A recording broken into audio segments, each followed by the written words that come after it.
Hello everyone, this is part 26 of What If Naruto Was in Rosario Vampire, and I hope you guys enjoy this video and to like, to subscribe, to share, and check out the playlist, to see more comment down below.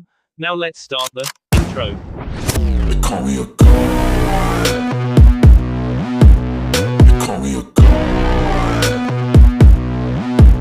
They call me a god. Join my membership, the perks are great. It's in the description. Be sure to like and subscribe, it gives me more motivation. Enjoy.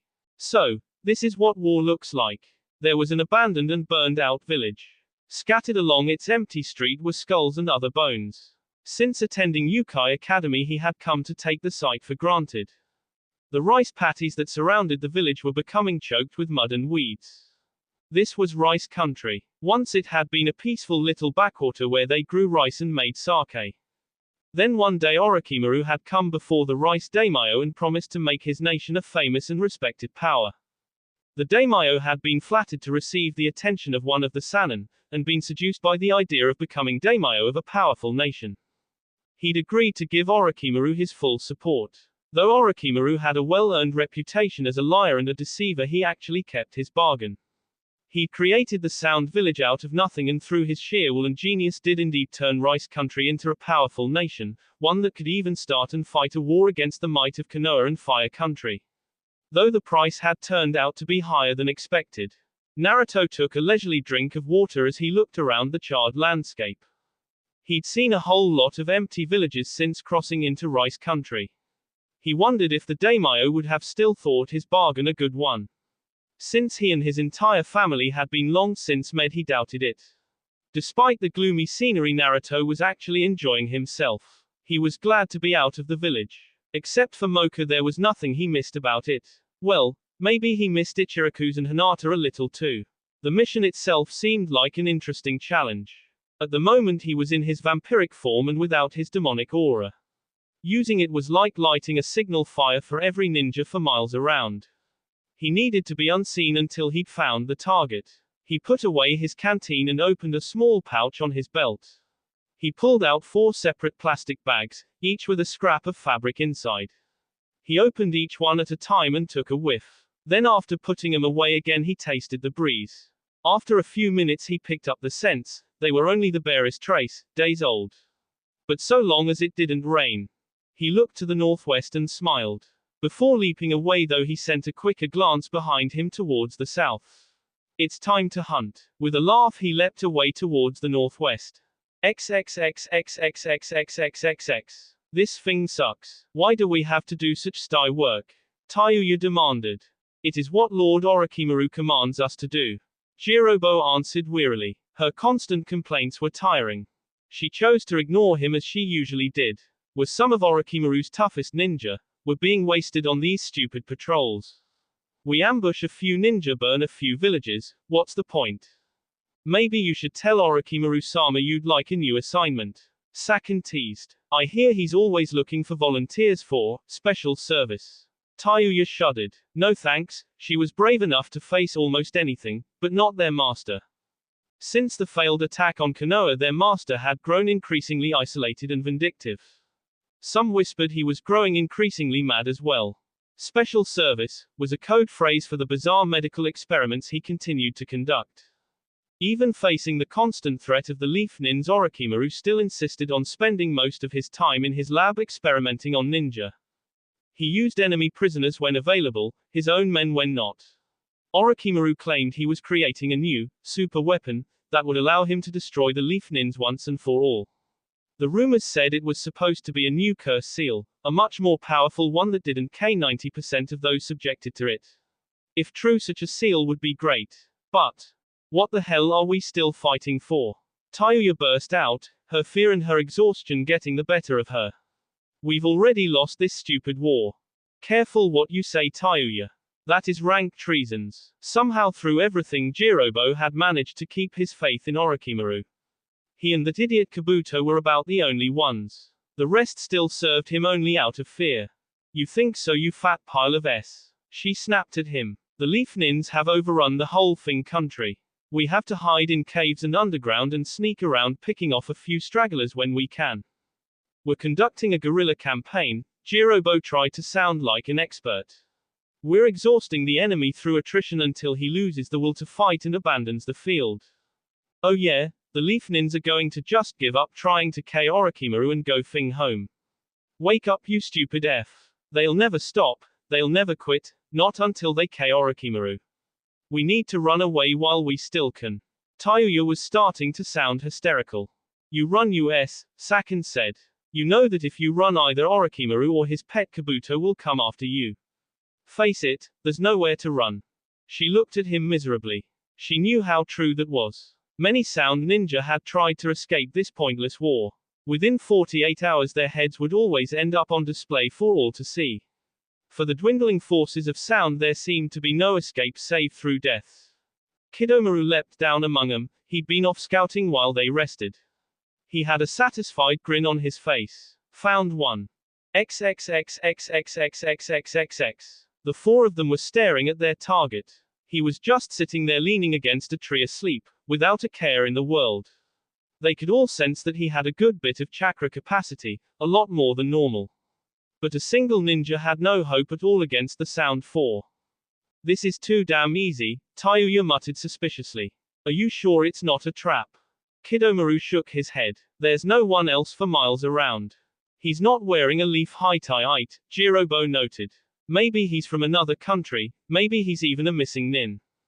So what if he is? Saken answered indifferently. Orochimaru-sama won't care where he's from, he'll just be happy to have a new guinea pig. He looked at the others. We take him alive, it's always safer when Orochimaru-sama has prisoners to work on. Tayuya looked back out to where the sleepy ninja remained oblivious to what was coming. There was something about the situation that was making her nervous. I have a bad feeling about this. Don't be stupid, Saken mocked her. Occasionally even we have to catch a break. He's probably brand new and hasn't been told that there are nasty things out in these woods. Now let's go. The other three leapt away. Though Tayuya hesitated for just a heartbeat she leapt as well. XXXXXXXXXXX. Wakey, wakey. Naruto opened his eyes and stopped pretending to be asleep. A young man was standing in front of him. He was smiling with green lips. I hope I didn't disturb your sleep. Naruto casually looked about to see the other members were surrounding him. At the moment he was just human. They were as well. None of them had activated their curse seals yet. Yawning he got up to his feet. Not at all, I've been waiting for you. With those words the smile slipped and the others suddenly stiffened a bit. What do you mean you've been waiting for us? Saken asked suspiciously. He released his power and took on his vampire form. The red chakra flowed over him and four tails took shape. What do I mean? Naruto said pleasantly. Just that my mission was to K the four of you. Now activate your curse seals, or this will be no fun at all. Sensing his immense power they all jumped back as they activated their curse seals. They all took them to the second level. It was dangerous and used up the boss, but given what they were facing it was definitely warranted. For his part Naruto took no immediate action. Instead he just stood there and allowed them to activate their powers. The truth was he was eager for a real test of what he could do. Sing villages got sort of boring after a while. Looking around at each of them he smiled. I've read your personnel files, very impressive. Individually and as a unit you're credited with king or abducting close to 200 leaf ninja. Before we start this, mind if I ask you something? What? Saken said warily. Despite their own vast powers and ability none of them were eager to begin. Their opponent's power level was frightening and his abilities completely unknown. Is it true that the four of you actually once infiltrated Konoha and tried to K Sasuke? Yeah, that's true, Saken admitted. Not one of our best moments. Lord Orochimaru actually sent us to see if he would defect voluntarily first. He thought Sasuke might be willing to in order to gain more power. What happened? Naruto asked curiously. The arrogant little prick said no, Tayuya said. By then he'd been assigned to Jiraiya and was starting to get much stronger. He said he preferred the Sananin village he already had. Only then did we try and capture him by force, Jirobo recalled. We would have to except his Fing sensei showed up, Tayuya cursed. Saken nodded. Before we knew it we were fighting Jiraiya, Sasuke, Kakashi, and half the Anbu. We were lucky to get out of Konoha alive, and after that we had Jiraiya trying to chase us down. We only escaped thanks to the noblesse of our former leader Kimimaro, Jirobo intoned sadly. He was sick but still held off Jiraiya long enough to cover our escape. Now since we answered your question, how about you answer one for us? Saken said. Naruto nodded. That seems fair. What do you want to know? Just who the hell are you? Chuckling, he gave Saken and the others a small bow. I used to be Uzumaki Naruto, but my last name got temporarily changed to Namikaze. More importantly, I'm the container of the nine-tailed demon Lord Kyuubi. You possess the Kyuubi, Saken said fearfully. That's right. Behind him it was Jirobo who finally moved. Slapping his hands down onto the ground, he cast a quick jutsu. The ground around Naruto grew and he was quickly trapped within a dome of earth and stone. I've got him. The fat ninja cried proudly. I'll drain him dry. He could feel his opponent's chakra start to flood into him. Tayuya didn't look anywhere near so certain. She could still sense his chakra inside the dome. It didn't seem diminished at all. Are you sure? Can even a fat pig like you eat that much chakra? No one has ever. A side of the dome exploded and the four of them had to take cover. Meanwhile, Naruto strolled out of the ruined structure. And we were having such a nice talk too. Oh well, I guess I should get on with it. He smiled at Saken. I'll start with you. With a speed he couldn't even follow with his eye, Naruto raced up to him and slammed a fist coated in red chakra into his chest. He went flying, crashing into and through several trees before finally crashing into the ground. He was given no chance at all to recover as Naruto instantly grabbed him by his tunic and lifted his effortlessly off the ground. Not giving up so soon, are you? In reply, a third arm materialized from out of the middle of his chest and tried to punch Naruto in the face. Naruto made no effort to dodge and allowed the harmless hit to bounce off his cloak. You seem to have an extra arm. Here, let me fix that for you. Still holding Saken up with one hand, he grabbed the arm with his free one. With one quick yank, he tore the arm right off. He left a bloody stump sticking out of Saken's chest, spurting blood.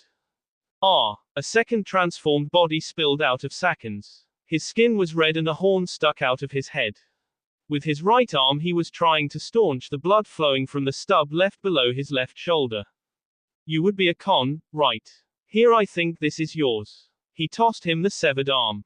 Akon was screaming mindlessly. Saken reached out with both his trying to grab hold of him. There was no penetrating the demonic aura that was DRD around him. Naruto glanced at him and grinned. Let me guess, you're trying to merge your body with mine, right? Naruto laughed softly at him. Sorry, the only one I like merging my body with is my wife Mocha. Contemptuously he threw Saken on top of his still screaming sibling. You know, I really did think this was going to be a challenge. In the distance he heard a flute begin to play. The world around him sped and became a series of fantastic and weird colors, almost as though he was suddenly within some strange painting. Looking around he smiled. Obviously he was trapped in a genjutsu. After his run-in with Itachi, one of the first things he had learned was how to deal with them. Iruka had shown him the standard dispelling method long ago. The same method that had proven worthless when trying to defeat Itachi's genjutsu. But there was another way to disrupt a genjutsu. He slapped both palms together. Chakra pulse. He couldn't work jutsus while in his vampiric form, but he could send out a wave of chakra energy. It was not too different from sending out Kur intent. His chakra pulse sped through and the bright colorful world around him dissolved and was gone. There instead was a shaky Saken trying to get his brother up on his feet. Going somewhere? Naruto asked. Hey you. Naruto turned to see the transformed and six-armed Kidomaru.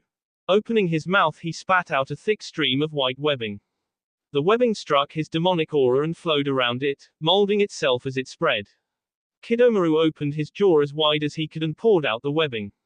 It swiftly covered Naruto up completely, even flowing over and covering his four tails. The webbing poured and poured from his mouth, massing and immobilizing Naruto where he stood. When Kidomaru could spit out no more, there was an actual cocoon where Naruto had been standing. Kidomaru was panting, drained by the need to create so much of the webbing so quickly. All right, that should hold him long enough for us too. He paused as he could see and smell smoke coming from the cocoon. Then all at once the cocoon was a mass of flames. Kidomaru stared as his webbing was consumed by the white-hot fire. His heart sank. He knew his webbing could be burned, but not this easily. It should have taken hours even with a strong fire jutsu. Instead his work was disappearing in just seconds right before his eyes. He's completely beyond us, we can't beat him. But even though he despaired, he pulled his bow off his back and began firing arrows. Naruto watched the arrows strike and bounce off. You think that's going to kill me? Each of his hands contained white fire. A whole thing village couldn't kill me, and you think a few arrows will? Just s. He sent the white fire at Kidomaru in front and Sakan and Akon behind. Kidomaru made no attempt to escape and got off one more arrow before the flames reached him. Sakan dived to try and protect his brother, not that it made any real difference. The white flames consumed all three of them before they could even cry out in pain. XXXXXXXXXXX. Tayuya and Jirobo watched their teammates s. They'd been a team for years, fought and survived all sorts of battles and dangerous situations. They were among the most powerful of Lord Orochimaru's soldiers. But in an instant Kidomaru, Sakan, and Akon were gone. In sudden panic Tayuya realized that she was probably going to S2. She was a ninja and had known for a long while that this was how it would probably end. Lately she'd been facing the fact that the odds of her living to old age had been getting longer and longer. Nevertheless, she didn't want to rest today. She put her flute to her lips and began to play a new tune. She would use her most powerful weapon. There were 3 large puffs of smoke and 3 twisted 20-foot-tall humanoid creatures appeared. They were her doki, 3 low-ranking demons she had been able to make a contract with. Playing her flute for all she was worth, she sent her 3 doki after her enemy. Naruto grinned. One of the doki had its face covered in wrappings. It brought its arms down in an effort to crush him. The massive arms hammered into the ground, raising a cloud of dust. Naruto had moved at the last instant and easily avoided the blow. He brought his fist into the creature's chest and sent it reeling back despite its size. A second doki landed behind him and brought down an iron club where his head should have been, only to have Naruto dance aside and deliver another punch that sent this monster flying as well. Tayuya controlled their movements with her music and was playing maddeningly fast to try and get him to keep up with their opponent. But no matter what she did or what combination of attacks she ordered up, her doki could not touch him. He in turn could knock them about with ease. We're going to S, Jirobo said. He sounded resigned to his fate. Maybe in spite of all his faith in Orochimaru, he too had seen death as the only escape. She'd have screamed at him to shut up but didn't dare take her mouth from her flute for even a second. It was soon clear to her that her opponent was playing with her servants. He was testing himself against them, but there was never even a hint of desperation in any of his moves. It was almost like he was using her doki to spar against. The fight lasted about 5 minutes before he seemed to grow bored with it. At that point he began spinning off their heads. Each doki disappeared in a puff of smoke. That left him standing there looking at her and Jirobo. Get out of here, Tayuya, Jirobo told her. What the hell are you talking about, you dumb ass? I'll hold him off as long as I can. I'd like it if at least one of us lived. Try and get away, maybe Orochimaru-sama will think you SD. Without another word he ran towards their enemy. XXXXXXXXXXX. I'm a thing coward. She cursed herself again and again as she raced through the trees. She had no idea where she was going or what she would do if she somehow survived. All that was on her mind was getting as far away as fast as she could. That was what she was thinking when she was grabbed in mid-air and suddenly slammed into the ground. XXXXXXXXXXX. Wakey, wakey. An amused voice teased. I hope I didn't disturb your sleep. She opened her eyes to see her blonde enemy smiling at her. His fangs were over his lower lip. His red chakra was gone. He was holding her pinned to a tree with one arm. Seeing his protection not there, she'd have grabbed a kunai and espered him, except she didn't carry kunai. Her only weapon was her flute. She wondered if she could use it to s him through his eye. Please don't kill me. She hated herself for saying those words and for the tremor in her voice as she said them. He tilted his head and gave her an amused look. And why shouldn't I? Can you give me a reason? Her face turned a deep red. I'll let you have me. She was surprised to see a look of disgust cross his face. She knew she was a bit of a tomboy, but was she that unattractive? No thanks, he told her. I'm not into taking women by force. Besides, there's only one woman for me. Still holding her against the tree, he began to lean in close. She was staring into those red eyes of his. She couldn't seem to make herself look away. But maybe there is something you can give me, something I've been wanting for a while now. What? She was truly scared now. She knew her life was completely in his hands. He leaned in and put his lips to her ear. My wife let me try it with her. She warned me I wouldn't like it, but she let me try anyway. She was right, it was bitter. A vampire's blood is too bitter to stand. Vampire. She was beginning to shake. She could feel the heat of his breath against her tea. You smell delicious, she cried out as his fangs tore into her neck. That will be all for this video. Be sure to like, subscribe, share, and comment down below for more videos. Goodbye.